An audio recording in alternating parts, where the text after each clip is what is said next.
Всем доброй ночи. Итак, друзья мои,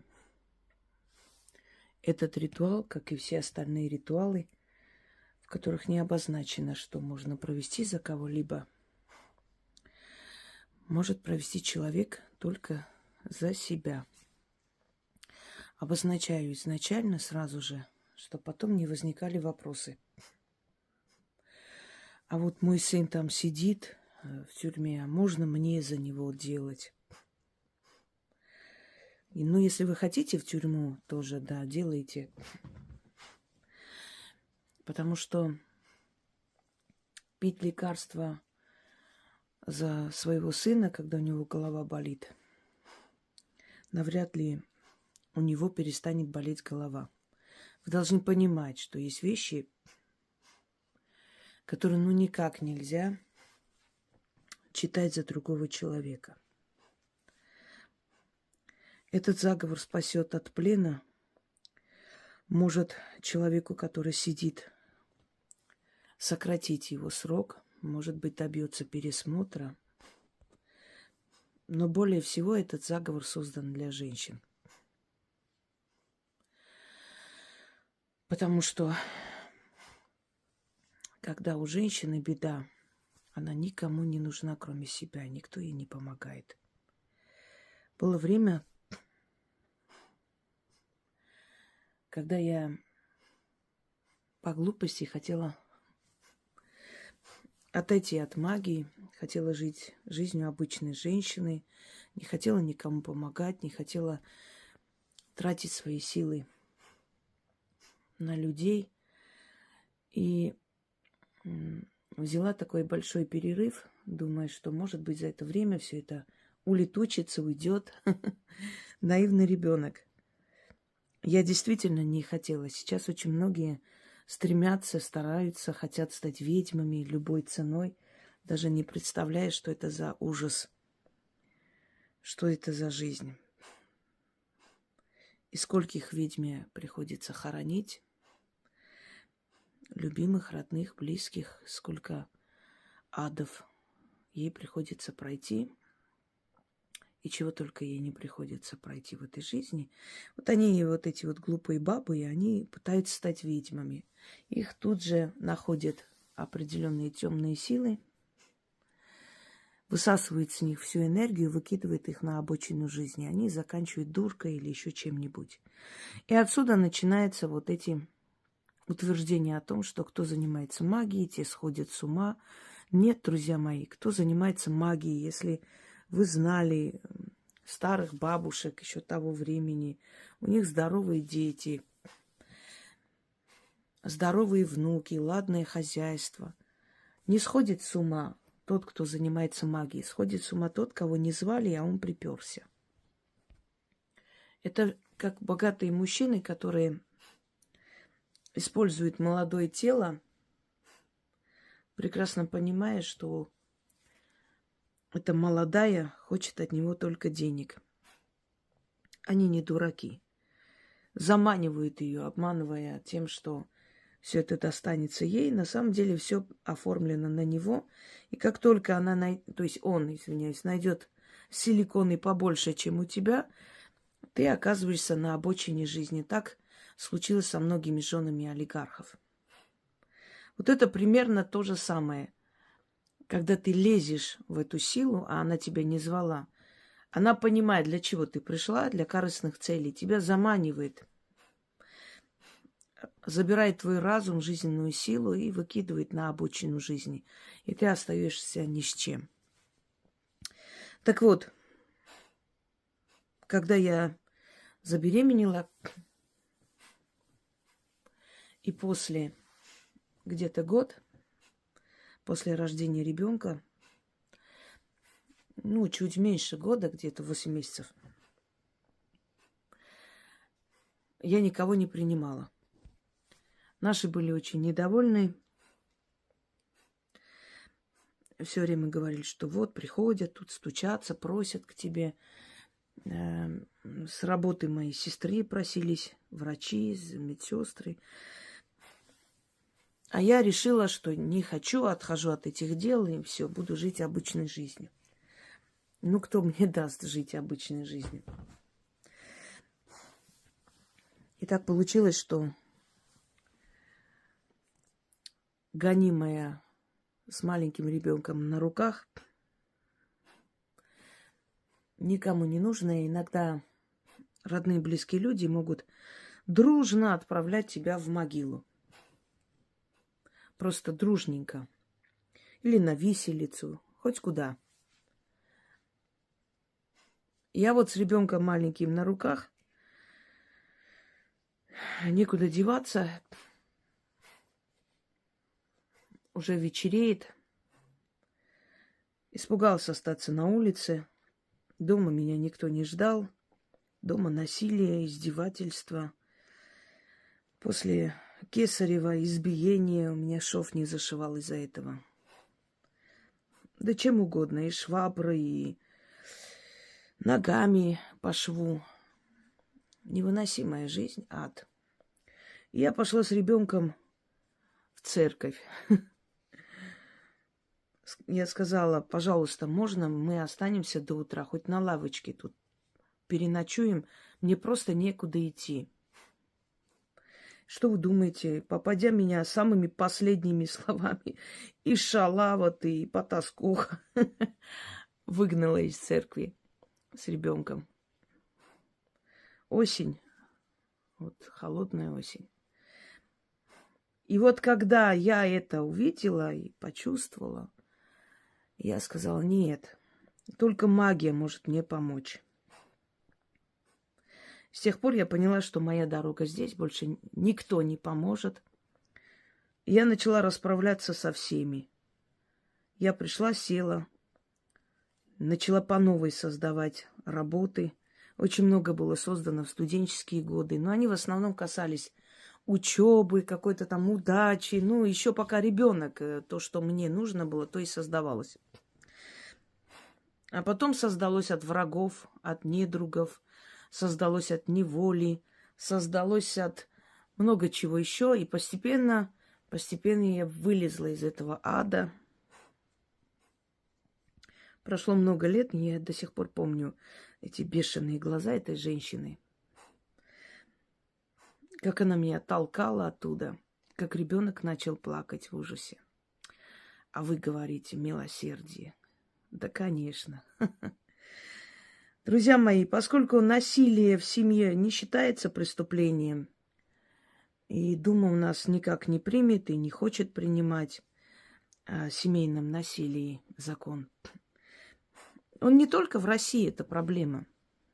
На самом деле, это проблема везде. Но просто у нас не считают, что если муж избил жену или приставил нож к горлу, это насилие. Это так. Домострой еще пока действует. И говорят, что патриархат очень сильно старался и все свои, значит, все свое влияние подключил для того, чтобы этот закон был не принят. Ну, если отдельных личностей из их представительства слушать, женщина не должна работать, нужно запрещать аборты, нужно женщине запрещать учиться, нужно в школу запрещать девочкам ходить, чтобы мы скатились в Афганистан. А вы все прекрасно знаете, что все подобные государства Востока, они деградировали. Государство должно быть светское.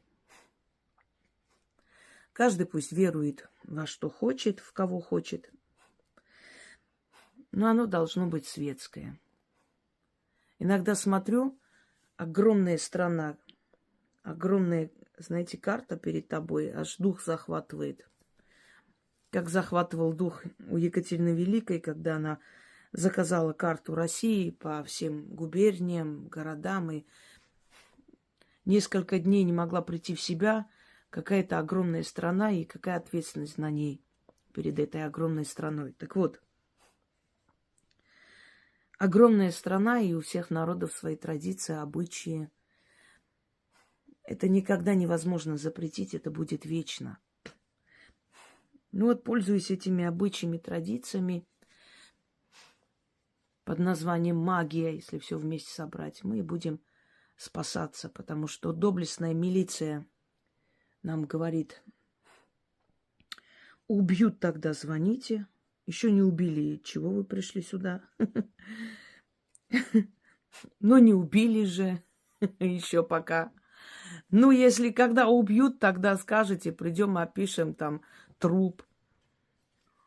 Что вы нам не даете работать, пока же вас не поубивали?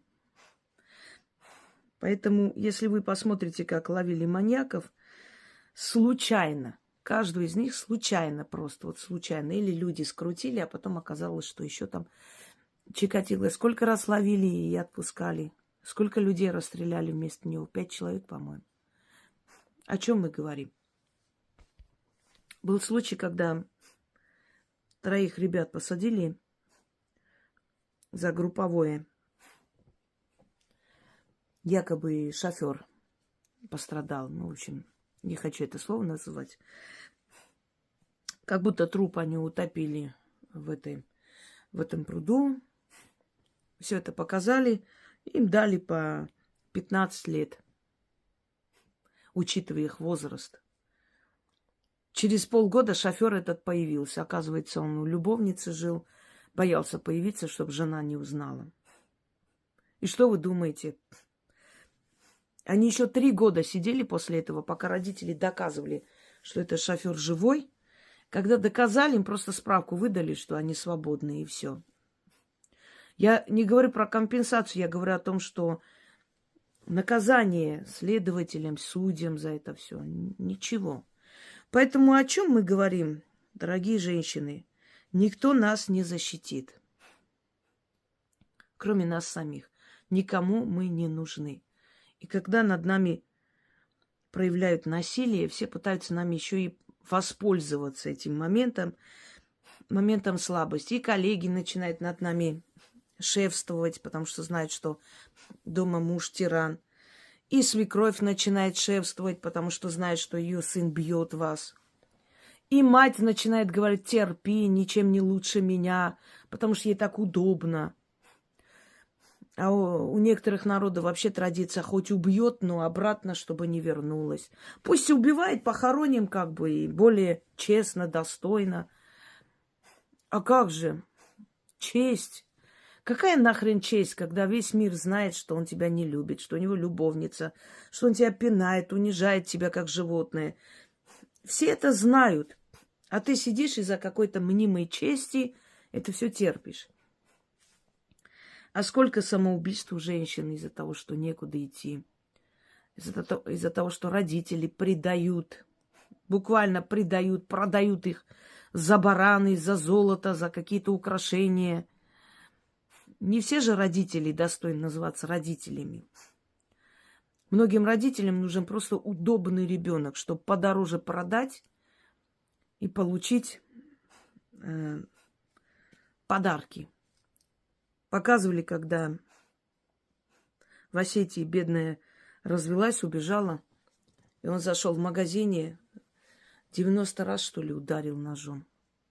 Все проходили мимо. Ну, может, боялись, я людей не виню. Убил ее. И говорят, что вот, она разводилась, она возвращалась. Я потом поняла, почему она возвращалась. Потому что у нее не было матери и сестры. У сестры была улыбка, когда она рассказывала. Такое ощущение, что она очень рада, что наконец-то ее убили.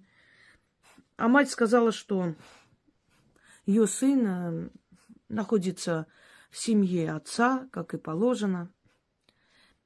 Она отдала ребенка своей дочери, то есть она предала ее даже после смерти, отдала в семью убийц. Как вы думаете, это не говорит о многом? Что этой бедной несчастной девушке некуда было бежать от этой твари, некуда было деваться. Поэтому она терпела это все. Когда мамаша, еще пока ее не похоронили, а уже сына отправляет туда, в их семью. Ей настолько плевать на психику этого ребенка и что будет с ребенком. Помните, девушка была из Дагестана, Эльвира, по-моему, продавщица в Бутово. Я запомнила, в Южное Бутово с теткой своей выходила из магазина, шла домой. бывший муж облил бензином и поджег ее. Как эта бедная тетка орала, пыталась ее пламя сбить, но как-то сбили, но пока ее отвезли, у нее все легкие были сгоревшие, потому что человек же дышит, и все у нее прям горит внутри. Когда этого шакала нашли, я очень ее любил, я не хотел, я хотел ее чуть-чуть спугнуть. Понимаете? Она убежала, потому что он, ублюдок, все деньги тратил, сами понимаете, на что. Все по венам пустил. У нее не было уже выхода, 2 детей, она ушла, чтобы работать, чтобы этих детей поднять на ноги. А он за ней пришел и убил ее. И когда поднимают такие дела, и когда начинается вот целое убийство целых семей, отцом семейства, когда начинают поднимать дела, что эта женщина бедная, несчастная, 50 раз ходила, просила, писала заявление. Помните, когда участковой позвонила она: приезжайте, пожалуйста, вы что, ждете, чтобы меня убил? Да, ждем. Когда убьет, тогда приедем, не переживайте, опишем труп, циничная тварь. Пришла усатая такая баба, усатая сидит. Я всю жизнь мечтала работать в органах. Я по уставу должна, по уставу. Не человек, устав, прям устав, вот просто ходячий устав. Вы знаете, если на местах будут люди, и эти люди будут относиться к своей работе достойно, то, конечно, многое может. Мы ругаем советское время, но в то время милиция все-таки работала. В то время все органы работали. За такое дебоширство могли из партии исключить. Было какое-то, понимаете, осуждение. А сейчас даже по закону он имеет право бить жену. Домострой. Воспитывает, любит. Но, с другой стороны, ради справедливости надо сказать, что очень много дурочек, которые тоже не блещут умом. Да, потом на следующий день придут: освободите моего Васю, он хороший, просто так получилось. Это тоже есть, это тоже присутствует. Может, поэтому они и нормальных женщин не всерьез воспринимают. Но в любом случае, просто хочу вам сказать, что единственное убежище у нас силы, магия. Больше никто и ничего. Вот потусторонний мир, давайте будем честны, некому обращаться. Только потусторонний мир.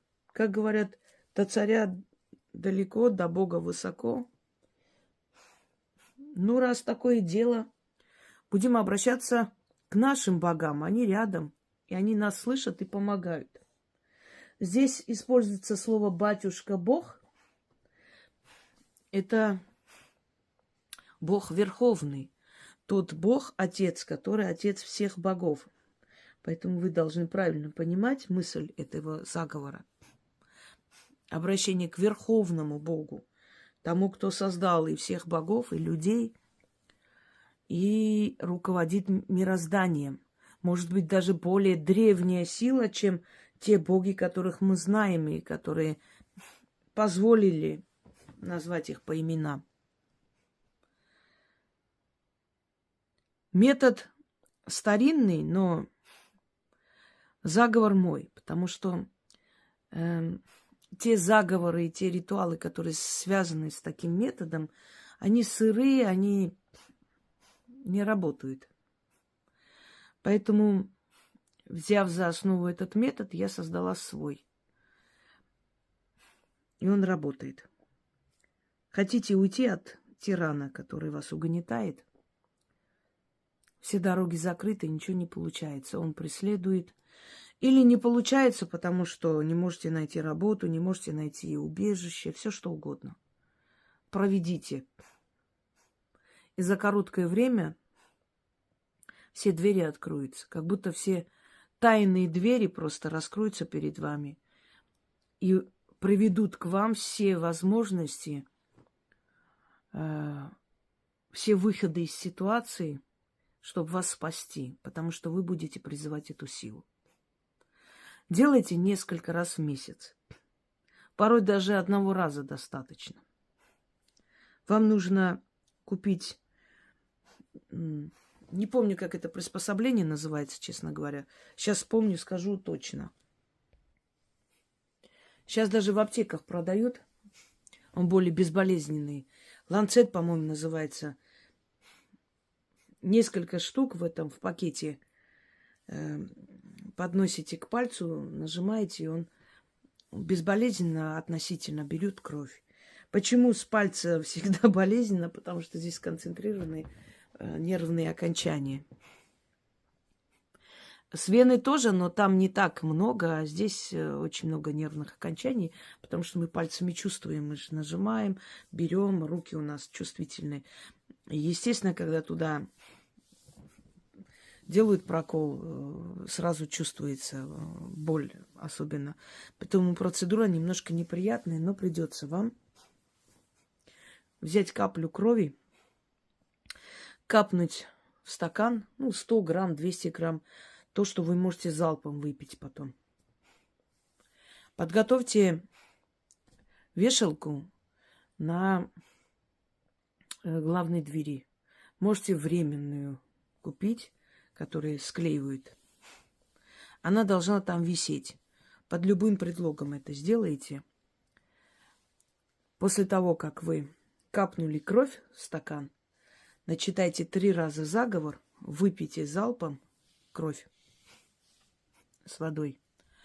И после этого вешайте какую-нибудь свою вещь на дверь. На центральную дверь. Хотя бы пару часов. Можете потом снять, когда дома будут люди. Потом через некоторое время еще раз повторите. Но уже с первого раза оно сработает. Откроются все двери для спасения. В разных жизненных ситуациях, безысходных, я именно таким образом себя спасала. Своими работами. Вытягивая, вытаскивая. Я тоже пользовалась своими работами. Хотя они для вас срабатывают на 100%. Для меня могут на 60, на 50. По-разному. Потому что они созданы для вас, а не для меня. Но и мне помогают. И еще я могу, конечно, пользоваться более древними работами, которые я дарить не вправе, потому что это не мое. Но пользоваться я этим могу, и для других тоже иногда бывает. Начитываю, если мне нужно, например, если на чистке человек, я знаю, что это очень сильная работа, и для этого человека подойдет. Я возьму и начитаю. Вот и в таких случаях в том числе. Надеемся только на себя. Надо жить. Никогда не думайте поднимать на себя руку. Не смейте этого делать. Как бы ни было невыносимо. Выдают вас насильно замуж. Противно жить с этим человеком. Делайте все, чтобы со временем стать свободными. Дерзайте. Но перетерпите эту боль, перетерпите это отвращение, перетерпите, пока освободитесь. Потом, понимаете, мы, женщины, так созданы, у нас психика бездонная называется. Мы можем все, что угодно пройти, потом жить, родить ребенка, создать семью. Мужики хватаются за веревку, за водку. Мы нет. Мы можем пройти все, что угодно в своей жизни, но надо перетерпеть. Женщины убегали с гаремов. Женщины убегали с плена. Женщины спасались от тирана мужа. Чего только не было в судьбе женщины. Знаете, на Востоке есть такое выражение. Она женщина, с ней можно делать что угодно. К сожалению, это так. И вы не забывайте, что угнетенные, избитые женщины не могут воспитать достойных мужчин. Вот поэтому на Востоке огромное количество вот этого террора. Почему? Потому что озлобленные мужчины, которые в своей жизни видели угнетаемую мать, избиваемую, неличность, сами выросли трусливые, мелочные, жестокие. Поэтому нельзя женщине причинять боль. Но не всем это объяснишь, увы. Так что, дорогие дамы, нас никто не защитит. Никакая структура. только мы сами.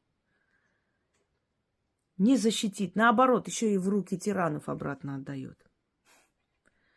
Сколько из Северного Кавказа женщин убегают в Москву, еще куда-нибудь.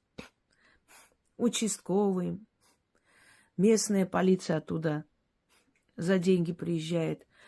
В дурках закрывают этих бедных девушек. Джиннов якобы изгоняют. Почему? Потому что перед обществом гораздо легче показать, якобы она с ума сошла. Это их авторитет спасает, понимаете? Даже если родители захотят понять и простить своего ребенка и помочь добиться своей цели в жизни, общество не даст. Оно давит на этих людей, унижает, порицает. И в итоге даже смертью заканчивается. Желание женщин работать, любить, быть свободными, учиться, понимаете? К большому сожалению. И это есть везде. И чем дальше, тем сильнее домашнее насилие поднимает голову. Но все делают вид, что все прекрасно, все замечательно, все счастливы, у нас такого нет, как там в Советском Союзе секса нету, ничего не знаем, у нас инвалидов нету, у нас все счастливы, у нас все улыбаются. Так нельзя, скрывая проблему от этого, знаете, проблема не исчезает, ее решить нужно. Быть может, если бы была защита у женщины, то многие мелочные мужики не смели бы себя так вести. Почему они так себя ведут? От безнаказанности. Им никто ничего не говорит. Общество говорит: эх ты, стерва, на мужика пошла, заявила. Участковый говорит: вернись домой. Избитых детей учительница видит, говорит: твои родители тебе желают только хорошего. Ну что теперь делать в воспитательных целях? Никому не хочется связываться с этим. Все молчат.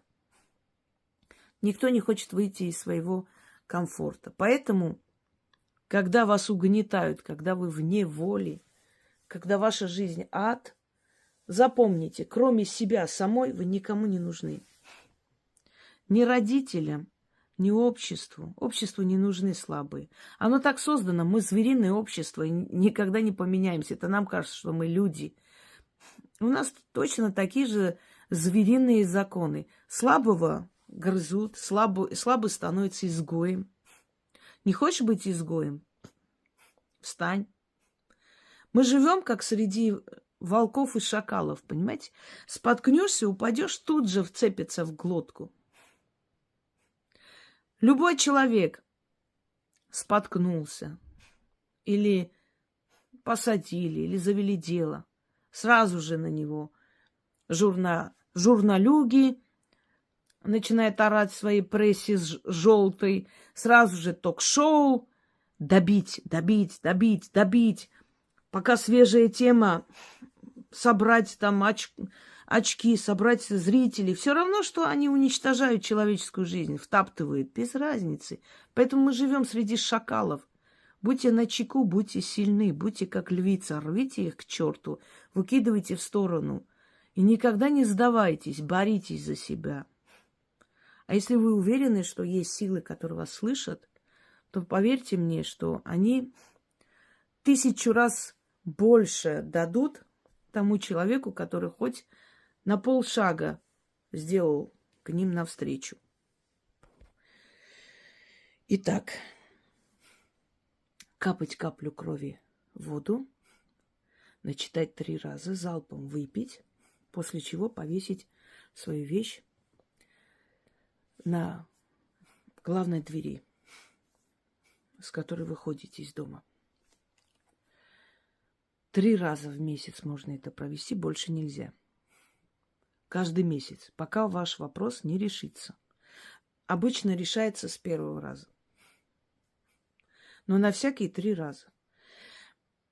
Людям, которые сидят, это поможет смягчить приговор или пересмотреть дело, или раньше времени освободиться.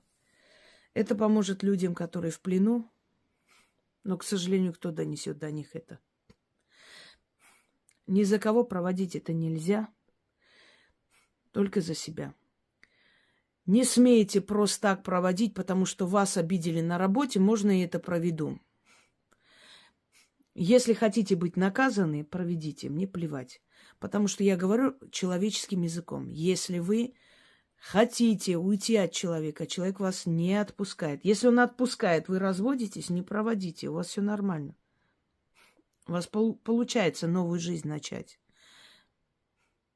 Только когда человеку вне воли. У себя это оставьте. Не дай боги, конечно, но мало ли, окажетесь в какой-то ситуации где-то закрытой. Возьмете, проведете и спасетесь.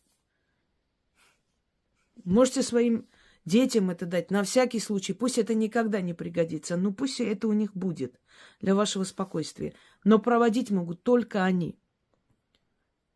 Освободиться, я так и назову. В тот момент, когда тебе грозит опасность, или когда ты хочешь уйти из этой семьи, или от своих родителей, у тебя нет возможности уйти, или у тебя нет выхода, они тебя не отпускают. У тебя все сложится так, что ты уйдешь за короткое время и будешь жить на свободе без них. Как это случится? Удастся сбежать, удастся еще что. Но ты уйдешь. А тем, у кого слабая воля, не смейте трогать мою работу. Потому что бывают случаи, когда мне пишут, что мне делать? Мне 35 лет, у меня ребенок, я не могу с матерью жить, я от нее ушла, она мне пишет, что она пойдет заявление напишет в милиции, что меня будут искать. Вот таким дурочкам не надо трогать эту работу. Потому что здесь дело не в неволе, дело в вашей бесхребетности. Что значит пойду в милицию? Я говорю, вам 15 лет или что? Да, она лишилась подпитки, она жрет тебя, ей хорошо. Так иди в эту милицию, сама скажи, вы знаете, у меня мать не в себе, у нее с головой проблемы. Вот мой паспорт, вот у меня ребенок есть, вот я работаю, вот я живу отдельно, у меня все хорошо. Но моя безумная мамаша ходит и пишет заявление, что я там убежала, что меня украли. У меня все хорошо, я живу по этому адресу, работаю, я просто с этой сумасшедшей жить не хочу. И когда она придет заявлять на вас, милиция ее пошлет куда подальше, потому что они таких знают. Вот таким не надо брать и пытаться освободиться. У вас нет проблемы освободиться, ваша проблема в голове. Какая-то безумная баба вас тиранит. А вы со словами «это моя мать» идете у нее на поводу. Нет. Мать не ваша собственница. То есть, да, она не ваша хозяйка. Наши родители, как и мы, просто сосуд, через который рождается жизнь здесь, сюда, на нашу землю. Мы родили ребенка, он не наша собственность. Мы обязаны о ней заботиться, потому что боги доверили его нам. Дали ему нашу генетику, наши черты. Позволили ему продолжить наш род. Но душу ему дали оттуда. Это не моя собственность. Я могу посоветовать, я могу порицать, я могу в угол поставить, воспитывать. Но я не могу заставлять люби вот эту, выбери вот эту профессию, живи вот так, как я хочу. Не могу, не имею права. Боги дают человеку волю. Они определяют, кем он должен быть и что он должен делать. И когда человек хочет кем-то быть, это воля оттуда, а ты идешь против этой воли, можешь быть наказан. Учтите это. Так что наши родители, они тоже не наши хозяева. И мы не крепостные, не рабы. Они те люди, через которых мы родились. Если надо было родиться на свет, если суждено было родиться, вы бы родились у своего дяди, у тети, у кого-нибудь, других людей. У вас была бы другая внешность, другая судьба, другая национальность. Но вы бы родились на этот свет, понимаете? Поэтому не надо себя чувствовать обязанными по гроб жизни. Вы обязаны им вернуть то материальное благо, которое они вам дали. Если они вам любви не дали, вы любовь вернуть не обязаны. И то материальное, чтобы, как вам сказать, соблюдать связь поколений, не прерывать родовую связь. Больше ни из-за чего. Еще быть примером для своего ребенка. Что да, вот мои родители такие, но все равно, видишь, я о них забочусь. Потому что они мои родители. Пусть они такие, я с ними не общаюсь, но я о них забочусь. Они не голодные, не холодные. Все. Моя совесть чиста. Понимаете меня? Поэтому не считайте себя жертвой. Не считайте, что вы обязаны кого-то терпеть. Мы не должны, не обязаны терпеть никого на этом свете. Ни мужа, ни сына, ни сноху, ни соседей, ни родителей. Мы не обязаны терпеть. Мы должны быть счастливы. Один раз приходим в этот мир. Больше не придем. У нас нет запасной жизни, чтобы сказать, да хрен с ним, с этой жизнью. Эту жизнь как-нибудь проживу, а вот следующую. У нас одна жизнь. На что вы тратите? На обязательства? Кто это ценит?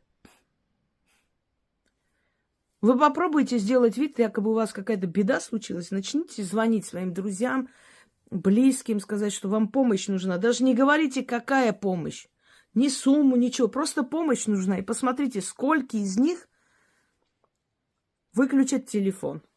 Или не возьмут больше трубку. Или скажут, ой, что-то плохо слышно, чуть позже тогда перезвоню, ладно. А потом этот номер окажется вне зоны досягаемости. И вы увидите, сколько их, тех, кому вы считаете себя обязанными. Итак, заговор. Все, что нужно, объяснила, теперь заговор. Земля-матушка и Бог Верховный Батюшка. Вы даете кровь и жизнь. Я призываю вас в свидетели, спасители и освободители. Отправьте мне духов на подмогу. Придите, древние силы, от Батюшки Бога и от Матушки Земли. Сокрушите мощью своей врага моего. Имя. Отправьте на него адовые страхи. Раздавите его.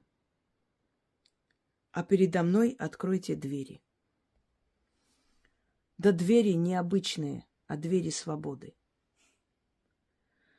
Боги-создатели человека, вы создали его свободным. И не дано никому его неволить. Родилась свободной, вернусь в свободу. Дух-освободитель, приди ко мне на помощь. Опоясанный молнией и в руке молот, сокруши мои оковы. Печать вечности да будет мне ключом. Заклинаю. Земля-матушка и Бог Верховный Батюшка. Вы даете кровь и жизнь. Я призываю вас в свидетели, спасители и освободители. Отправьте мне духов на подмогу. Придите, древние силы, от Батюшки Бога и от Матушки Земли. Сокрушите мощью своей врага моего. Имя. Отправьте на него адовые страхи. Раздавите его. А передо мной откройте двери. Да двери не обычные, а двери свободы. Боги-создатели человека, вы создали его свободным. И не дано никому его неволить. Родилась свободной, вернусь в свободу. Дух-освободитель, приди ко мне на помощь. Опоясанный молнией и в руке молот, сокруши мои оковы. Печать вечности да будет мне ключом. Заклинаю. Земля-матушка и Бог Верховный Батюшка. Вы даете кровь и жизнь. Я призываю вас в свидетели, спасители и освободители. Отправьте мне духов на подмогу. Придите, древние силы, от батюшки Бога и от матушки земли. Сокрушите мощью своей врага моего. Имя. Отправьте на него адовы страхи. Раздавите его, а передо мной откройте двери. Да двери не обычные, а двери свободы. Боги-создатели человека, вы создали его свободным, и не дано никому его неволить. Родилась свободной, вернусь в свободу. Дух-освободитель, приди ко мне на помощь. Опоясанный молнией и в руке молот, сокруши мои оковы. Печать вечности да будет мне ключом. Заклинаю. Небольшое уточнение. Если вы не знаете имена людей, если вдруг попали в какую-то ситуацию, можете назвать враги мои. Если знаете имя человека, можете назвать, кто он вам, супруг мой или родители мои, имена, и применять точно такой же заговор дальше.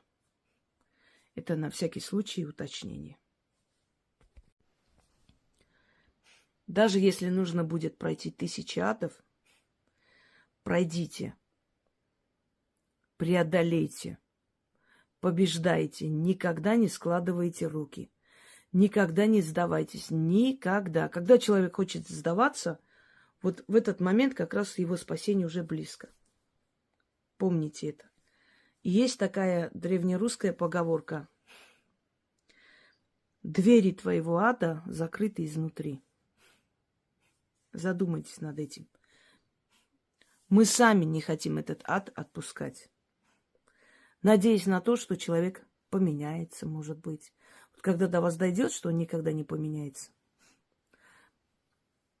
что это его шкура, и он не скинет и не поменяется, тогда вы поймете, что надо рвать. Для того, чтобы уйти, не обязательно разлюбить. Многие женщины ждут, вот когда я разлюблю, тогда я разведусь. Нет, глупо это все. Вы можете любить всю жизнь. Люблю, но доверять тебе больше не могу. Но жить с тобой больше не хочу. Но рядом тебя видеть больше не желаю. Даже если люблю, все должно быть закончено. Не ждите, пока любовь закончится. Любовь может закончиться могилой иногда. Пока вы ждете, когда вы разлюбите, ваши дети растут. Они вас ненавидят за то, что вы не сберегли их психику. Люди на вас смотрят косо, потому что видят, что вы живете с чудовищем. Вы стареете, запускаете себя.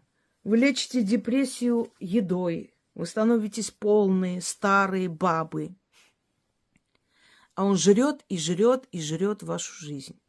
А вы ждете и ждете, когда я разлюблю, вот тогда я уйду. Нет. Можете любить и уходить.